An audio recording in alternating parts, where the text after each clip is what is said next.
Some 40 in my right car. Bitches change, yeah, I like I ain't all this. Get it money, nigga, that my man.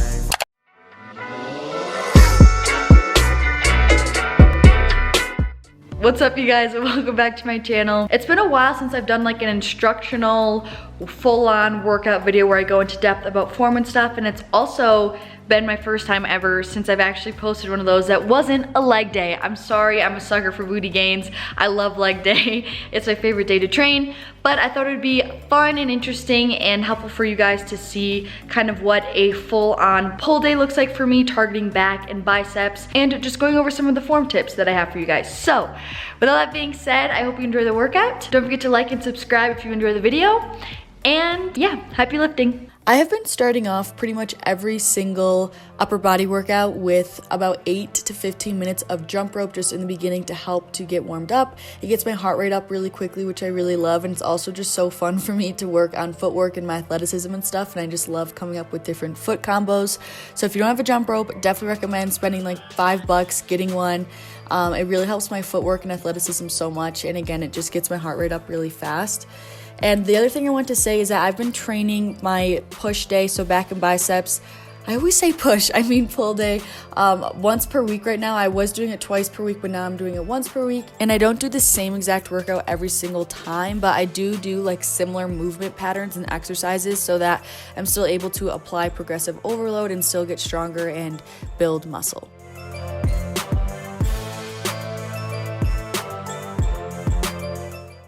Then I moved into some warm-up sets. So I did 3 sets of I think 12 to 15 on the assisted pull-up machine with a wide grip. Here I'm really trying to focus on like the back of my arms and my lats. So when I start this, I always try to retract my shoulder blades back and down. I'm going to be saying that a lot in this video. This helps to engage the proper muscles that you are trying to work in your back and helps to alleviate the stress from your traps and things like that. So it helps just to engage your back muscles. So here I try to make sure I set my shoulders and really focus on pulling up with my lats.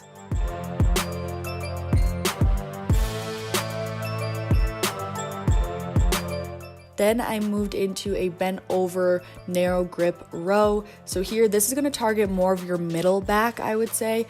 So it's really important here that you keep your elbows in tight towards your side, and you kind of want to drive the barbell to your hips. So not necessarily straight up, but you see I'm kind of pulling in a diagonal motion almost till it meets my hips.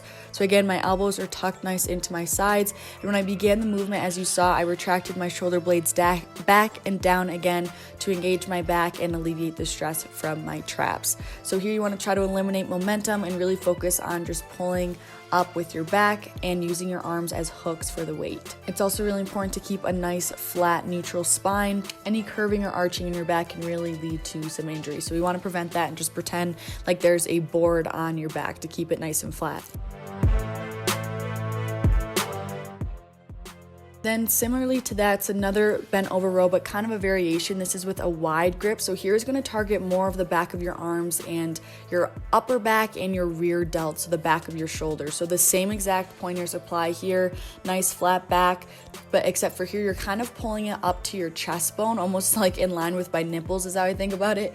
And I flare my shoulders out to the sides, and again, keeping a wider grip than as you saw previously to target those rear delts.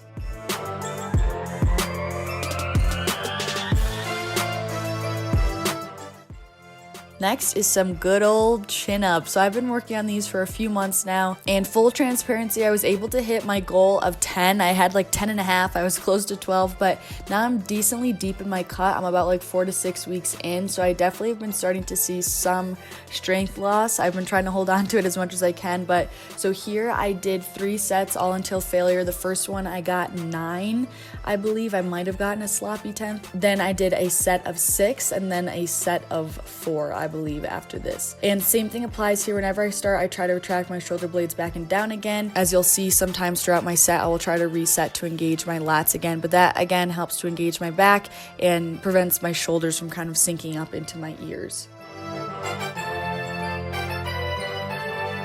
And of course, we're fighting for that last rep, and then a nice little slow negative on the way down to help still work on that strength.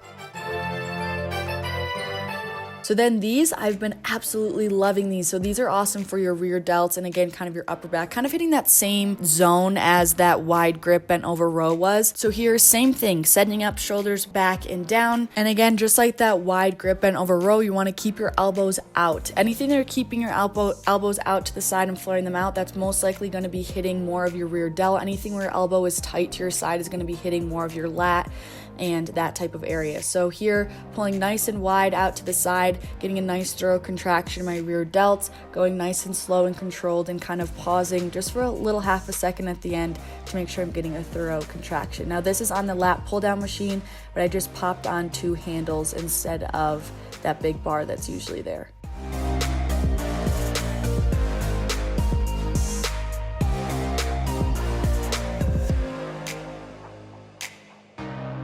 Then to finish off, I've been obsessed with these, even though it's such a basic move like a bicep curl, but I've been loving doing it like this. So I step up on a little stool like that so I have full range of motion so the cable doesn't re-rack itself. That's really important when you're doing any cable work. You want to keep constant tension on the cable. So you never want it to go back down where the weight is resting on the whole weight stack. So this is just a basic bicep curl. I'm keeping my elbow tight to my side and pulling up, getting a nice thorough range of motion coming all the way back down. And something I see a lot is a lot of people come up with the bicep curl and kind of let it flop into them. You want to stop just shy before that would happen, if that makes sense. You want to, again, that same concept of keeping constant tension.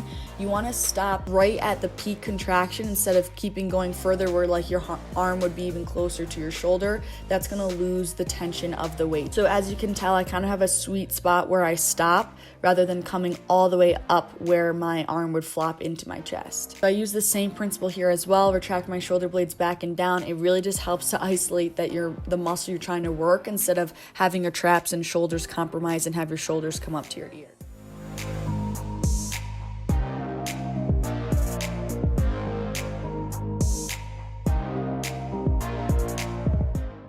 So that wraps up this video. That is a full workout. I also have some other workouts on my channel that are like instructional workouts like this one, and also a video of my full week of workouts. So if either of those interest you, don't forget to go check those out. And if you haven't liked and subscribed already, do that now. I'm sending you so much love, and hopefully I'll see you in the next one. Peace out.